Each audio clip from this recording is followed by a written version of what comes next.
Malayo pa, pero malayo na. Hanggang saan kaya ako dadalhin ng pangarap ko? Yan yung tanong na palaging tumatakbo sa isip ko. Na marahil, ganun din sa isip mo. Kasi kung titignan mo, kakaiba talaga yung ginagalawan nating mundo. Parang minsan, nagtitripan na lang tayo. Paikot-ikot na lang yung sitwasyon na paulit-ulit kang natatalo. Oo, minsan, may araw na panalo ka, pero mas madalas pa rin yung nadedehado. May oras na gulong-gulo yung isip mo, may panahon naman na pumapabor sa gusto.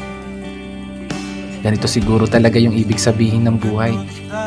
Hindi perpekto ang tempo, at lahat nakaayon lamang sa tiyempo. Pero kahit ganon, dapat magpasalamat pa rin tayo. Kasi isipin mo naman, sa likod ng napakaraming beses na pagkatalo mo, heto ka pa rin, nananatiling nakatayo, sinusubukang ipanalo. Bawat laban na ikaw lang yung nakakaalam. Mga pagsubok na araw-araw mong pinipilit lampasan, na sa bawat pagpihit ng kamay ng orasan, taglay mo ang lakas ng loob na hindi matutumbasan.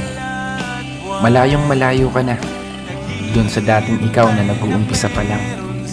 Ibang iba na yung katayuan mo ngayon, di gaya ng nakaraan. Mas matapang ka na, mas matatag ka na, mas kaya mo nang harapin ng mga problema kahit nag-iisa ka. May napatunayan ka na